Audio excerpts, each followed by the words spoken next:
Welcome to the Pulse with Peter B. I'm your host, Peter Biancamano. Let's get you to the pulse on everything you need to know. And I have a little more excitement in my voice today because usually the sun is shining on my eyes here, but the Pulse premiere that I have next to me is really brightening up our set today, and that is the owner of Sparkly, which is a clever name, and we're going to get to that, and that is Allie Schultz. Allie, how are you today? I'm good. How are you? I'm doing fantastic. Thank you for coming. Thank you for having me. Absolutely. So there is a relation to somebody who's been on the show for a very, very long time behind the scenes here, but we're not really going to talk about that, right? No.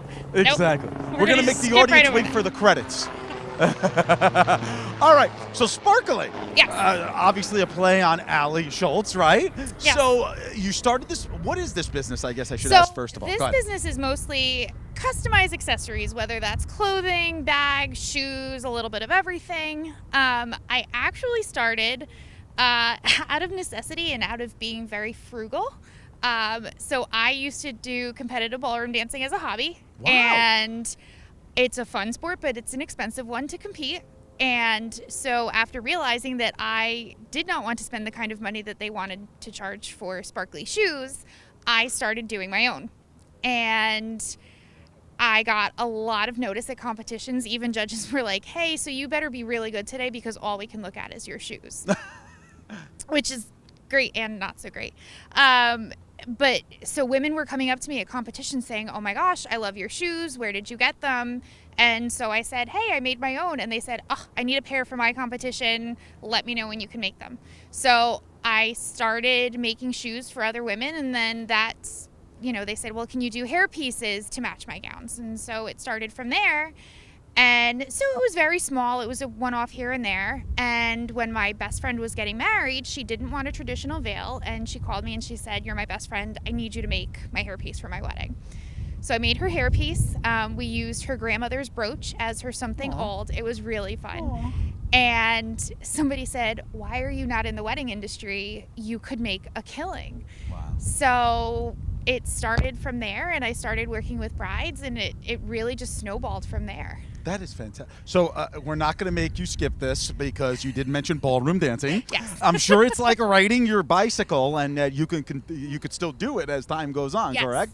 So how about later on, maybe a few weeks, a few months from now, you and I do a little ballroom dancing? I would love that. Okay. I'm totally game. I've done yoga before and almost killed myself. We'll put the highlight reel over here of me almost falling. And I'm sure the audience would love that. Okay, so back to Sparkly. Yes. So it is a strictly online business. Yes. And how long ago did you start the business? I started in 2014. 2014. Wow. Yes. It's 8 years if my math. Usually I'm terrible at math. It's actually 7 years. I'm still terrible at math. Close. We're close. Yeah. Exactly. And again, I guess your vision was, you took it from ballroom dancing, Yes. Obviously with the elaborate outfits that the dancers do wear from head to toe. Yes.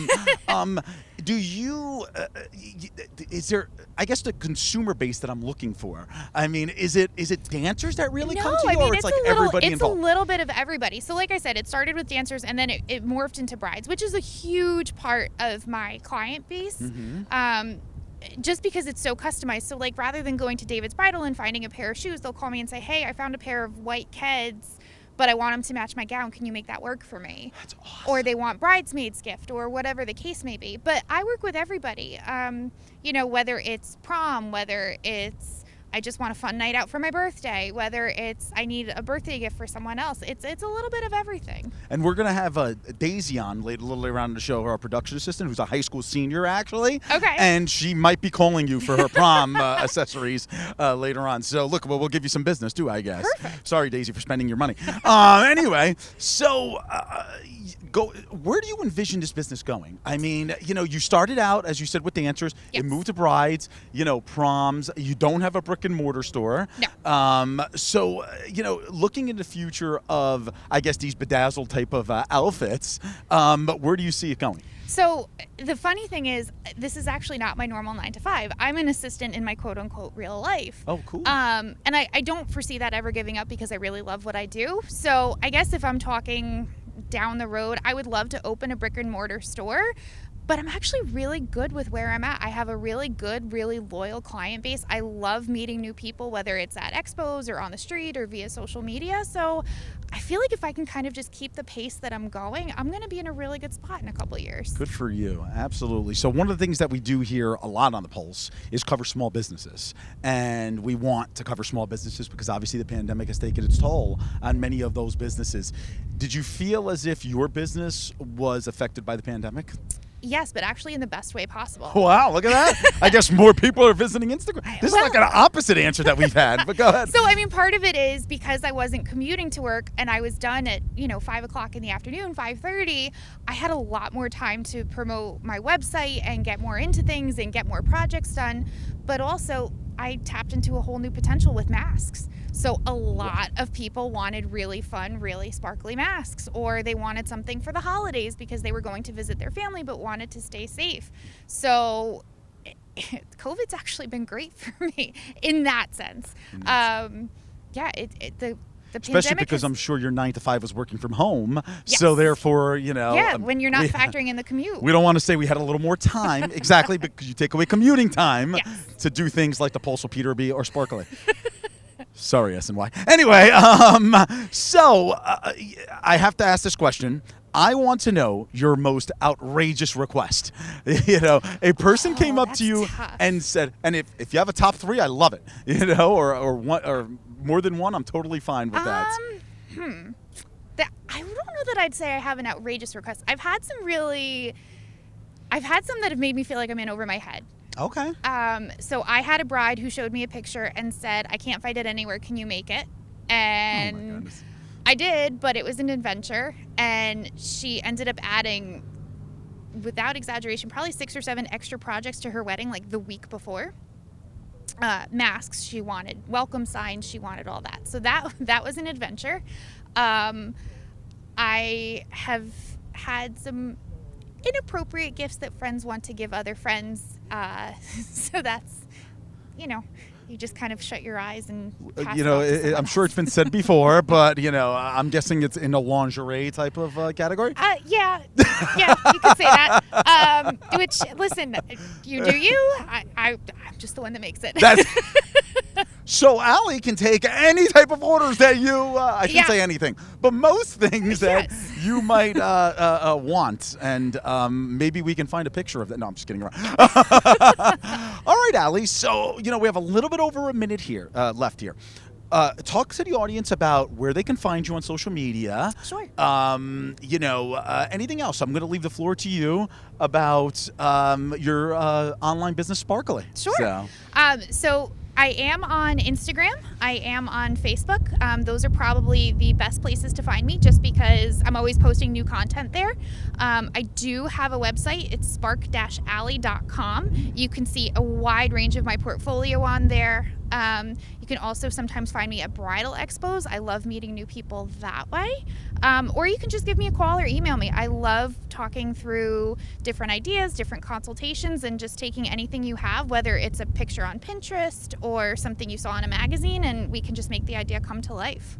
Oh, I really, really appreciate you coming down here. This is certainly a guest that we've never had on the show before. And if you can't get any brighter out here, I mean, her shirt just made it a little brighter with the sparkly. Thank you again. I really appreciate it. Thank you so much. Absolutely. And you're going to want to wait for those closing credits to see who she's related to. Folks, we will be right back.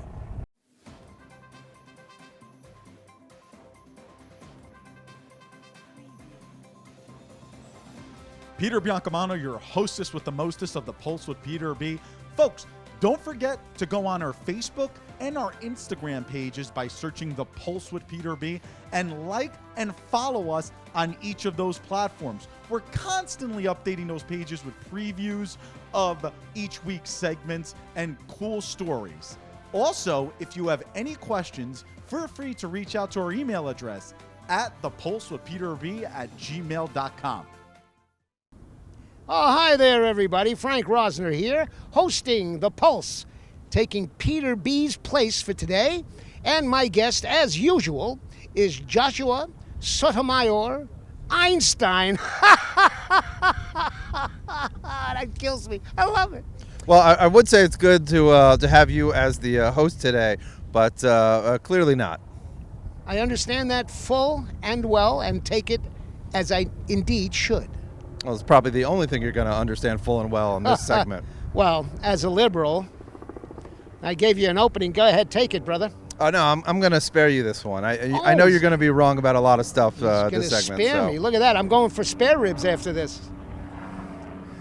Anyway, let's start it off. Josh, what do you think about the vaccine mandate that's been put forth in town, in Hoboken? So, to my knowledge, Hoboken is the only municipality in the state of New Jersey to mandate that students 12 and up be vaccinated or submit to regular testing. What I find fascinating about this is that there was a couple of polls done about a week and a half ago that showed it wasn't in Hoboken, it was all of New Jersey, right? That showed that while parents in general supported having mask mandates in the schools, they were against having a vaccine mandate for the children. And I think what went into that is the fact that the COVID serious case rate and fatality rate when it comes to children is less than like 0.0%. Well, whatever that percentage is, it's still better be safe than sorry. I mean, you could say you could use that tortured logic to define any safety measure. I mean, we accept. I'm not saying COVID isn't anything. Obviously, if you watch this program, you understand that I do think COVID is a serious challenge for our society. Hallelujah. But the reality is that just as in everything in life, there's always a risk. There's a more statistical likelihood that one gets hit by a car while crossing the street than a child dies of COVID. So, and I'm not saying we shouldn't take measures to protect the children, but the logic that you just displayed could be used to justify any measure, good or bad, at any time over any issue. And that's the problem that a lot of people have with the people, the Chicken Littles of the world that say the sky is falling at all times, the constant state of emergency that we live in and that we've lived under for months and months and months and months, whether it's de jure or de facto. So that's where the majority of these parents are coming from. I'm not saying they're right or wrong, but I do know that there has been pushback from parents because originally the school district in Hoboken said that they're going to do the nasal test for kids that are 12 and under, and then for kids that are 12 and above that say that they aren't getting the vaccine. And after some pushback, they switched to doing the saliva test, which I think is a fair compromise. Right. Well, I agree with you on that point specifically. I'm not sure that I was so much for having those swabs going all the way up the kid's nose. I mean, it is a bit traumatic, okay? I mean, but for safety's sake, I may not have gone along with it, depending. I don't think I would have, depending on the circumstances. However, the swab is a far better idea, far less invasive, and I'll go along with that. I agree with you there. I can't believe I just agreed with it. Well, so the other issue that I know many parents in town were concerned with was that the school board or the district schools made it seem like the testing would be free. And from what I'm hearing from parents with their kids in the school system is that if they have health insurance, they're being required to submit their health insurance, and that it's coming, and that they have to pay for it until they meet that cap. In which case the health insurance kicks in, paying for things. Yeah, but part of that is run through the federal program, federal agency, isn't it? That was my understanding. I don't believe so because, again, we are the only municipality in the state of New Jersey, possibly the country, and if there are other municipalities that are mandating the vaccine to be taken by kids, it's definitely not many. Otherwise, we would have heard of it. The other issue with that is the authority. School boards don't actually have the legal authority to mandate medication. That is an authority that rests with the State Department of Education and the state government. So I suspect we're going to see a legal challenge to that, and it'll work its way in the courts. I don't think there was a challenge from the state or the boards. Oh, no, I'm not aware of any. This challenge is likely going to come from parents because I do know that there's a sizable portion for sure. of parents who have had the vaccine. Some have had the vaccine, some haven't had the vaccine. But what unites these two disparate groups of parents is that they don't don't want their child to have the vaccine, and their child is their child. That's their right. Whether we think it's right or wrong doesn't really play into it. And legally, again, the only authority that can mandate vaccines or any sort of medication is the state government. So we will probably see a legal challenge. I'm sure we'll see a legal challenge. I mean, the bottom line for me, and this is serious, it's just for the safety of the kids. I mean, look, you got to do as much as you possibly can to keep the students, the teachers, and everybody involved safe as possible.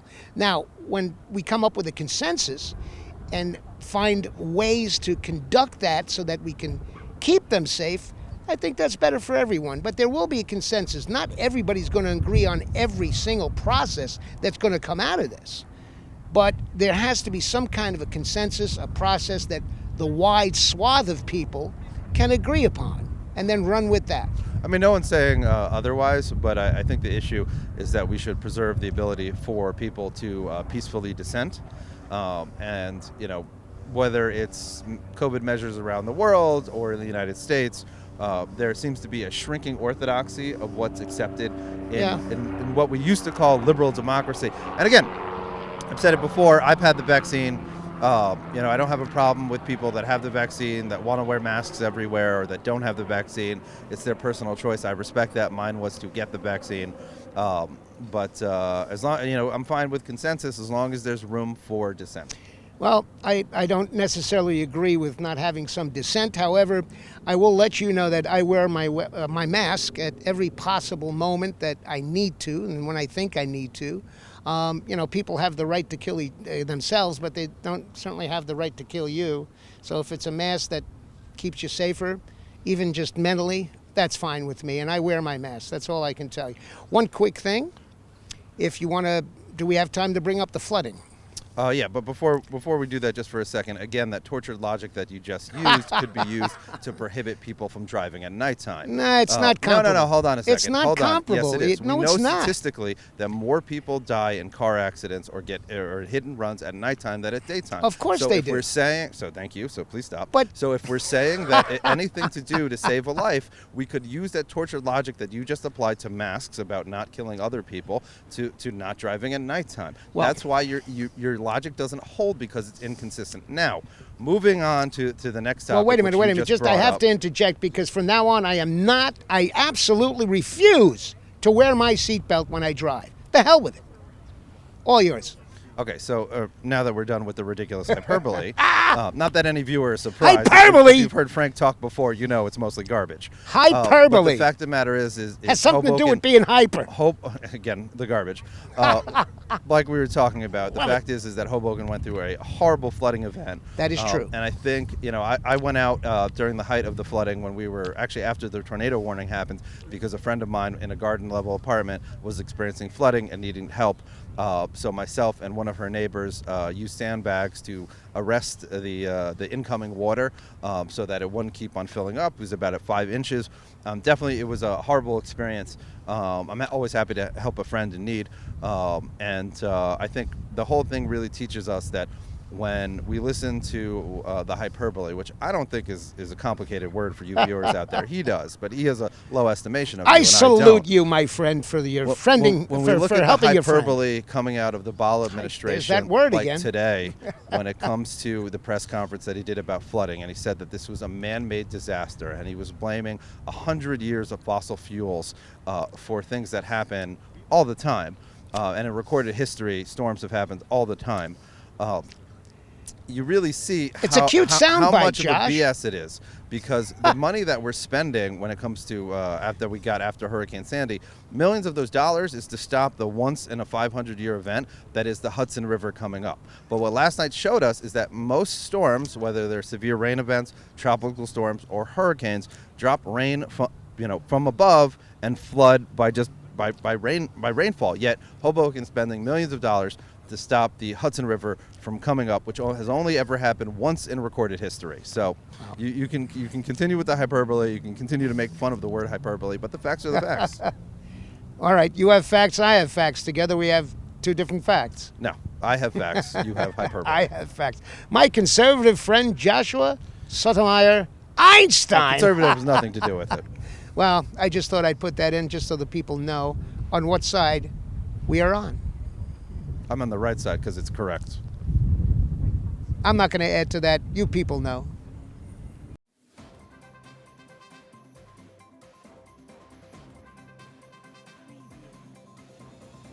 Peter Biancamano back with you. Don't forget to watch us on cable access every Sunday and Monday at 9 a.m. Optimum Channel 18, Fios Channel 46, and Comcast Channel 190. Also on Sunday mornings at 9:30 a.m., you can watch our show on our YouTube channel, and you can also binge watch all of our old shows. Who doesn't want to keep watching The Pulse with Peter B? We'll see you there. Welcome back to The Pulse with Peter B. I am the production assistant, Ben Graziano. You may remember me from the NJ State Fair segment. Greg will put up a highlight reel now, I'm sure. And joining me is my replacement, I'm just kidding, my fellow production assistant, Daisy Levine. Daisy, thank you so much for joining me. How are you doing? Thank you for having me here and actually on camera this time. Yeah, it's weird. exciting. It's Yeah. cool being behind the lines, or I guess in front of them. Yeah. And yeah, thank you for joining me on this beautiful September day, I gotta say. And with September, of course, brings that looming doom known as back to school season. But this year, unfortunately, I wish I could say the elephant in the room, it is definitely not going to be a normal back to school with all these mass mandates that are coming to effect now, and of course online learning and social distancing, and I can go on and on with the slew of regulations that have been in our schools in these past couple years almost now. And I have my own experiences as a college senior, but Daisy, you are a high school senior, so do you have Yes, any I am. experiences with that yourself? So, starting off, it was a weird year for my junior year because everyone says Sure. it's the most important high school year, which is weird because I never really set foot in my high school. Yeah. So I did everything pretty much from my couch, which was interesting. It's not fun to, learn calculus from a screen or AP Bio. It was rough. SAT with masks on. It was definitely weird. I'm happy that I can go back, but I think it's going to be odd having, I don't know how we're going to handle it in terms of seating. Like, how do you keep it 6 feet apart? I'm really not sure how this is going to work. Yeah, no, absolutely. And you bring up how last year was anything but a normal school year, and I absolutely have to agree. Like, for the it was all of my junior year and almost half of my sophomore year was fully online. I was barely on campus. They did allow us to live there for students who, of course, had to live off campus if they were international or cross-country. But other than that, there really just was not much going on. People would do their classes from their rooms. You had to wear a mask anytime you stepped out of your dorm room, even in your dorm building, which was rough.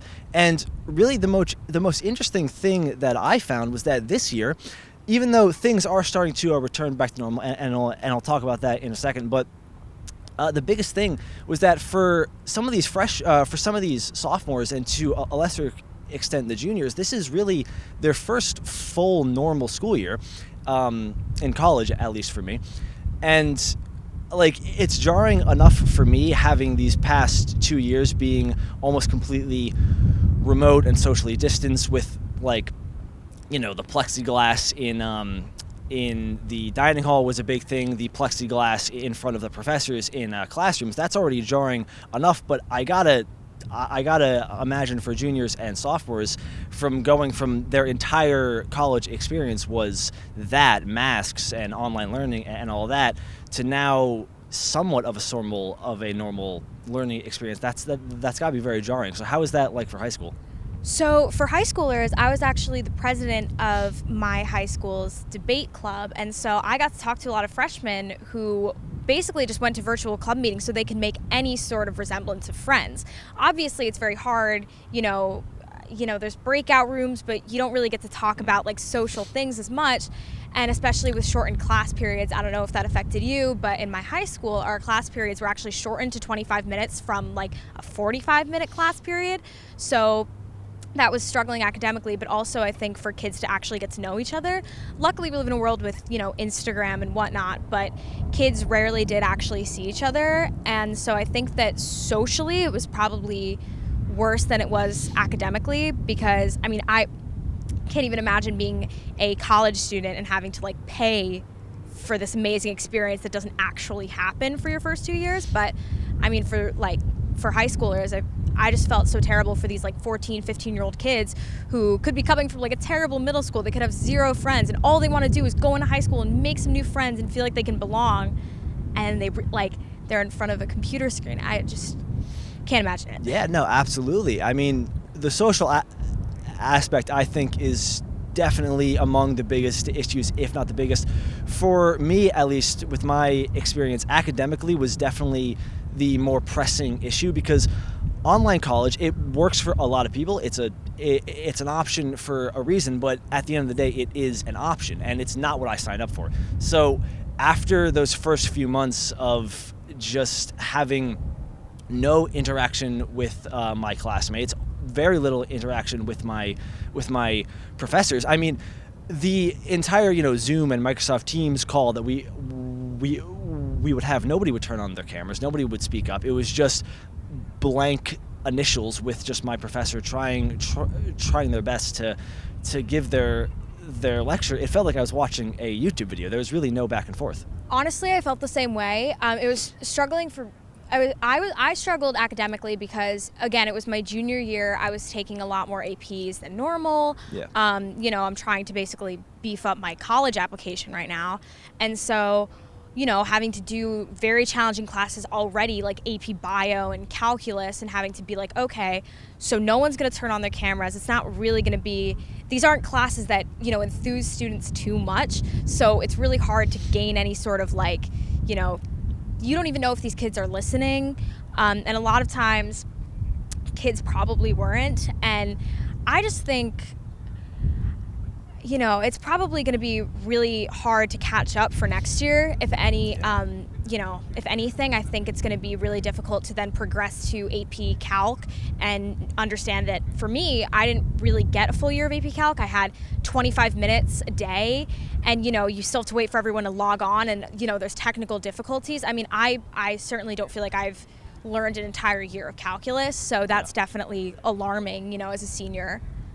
Yeah, no, it's definitely rough. It's a much different environment, and luckily for me, at least, this semester is fully back to in person. And for the majority of the summer, I was under the impression that it was going to be completely maskless as well.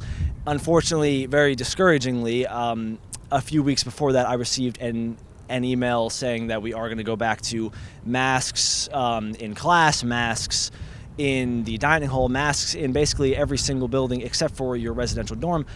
But I gotta say, now that I've been on campus for a full week, I do have to hand it to Seton Hall, which is where I go to school. They did the best they could with the situation that they're in, because it's tough on everyone, both faculty, students, and the administration. And I gotta say, they did a very good job of blending the old mask social distance with the old normal in-person, no social distancing, with this new kind of masked up society. And I think for the most part it does feel pretty normal. I honestly forget that I'm even wearing a mask at some point, but that's at least how it is for me. How is that for high school? I'd say I haven't started school yet, but it's probably going to be about the same thing. I have to wear a mask at work. I have to wear a mask if I go into a pharmacy. I'm going on college tours. I have to wear a mask. I think eventually, I don't know if they're ever really going to go away, but I think eventually into the year, we'll end up feeling pretty normal. And honestly, I will take anything that I can get in person, because it's my last year of high school. And I assume for you, if it's your last year in college, you really just want to have your last year with your friends. You want to get your classes and actually, gain a little more knowledge than you did last year. So, I'm caught up for college and you're caught up for the real world, basically. Yeah, so. Of course. I mean, only time will tell, but that is the hope. Daisy, thank you so much for joining me. We are unfortunately out of time. Ladies and gentlemen, thank you so much for watching The Pulse with Peter B. Join us next week for The Pulse on everything you need to know. I'm Ben Graziano. Have a great week, everyone.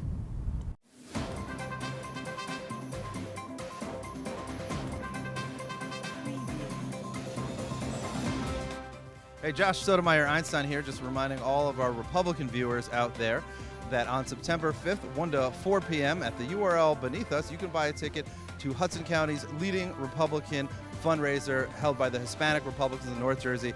Going to have Phil Rizzo, Denise Gonzalez, and Billy Prempe, all wonderful past and future candidates and current candidates for office in the state of New Jersey. So come on out on September 5th. Thanks so much. The Pulse with Peter B. is a proud partner of Eyes on NJ.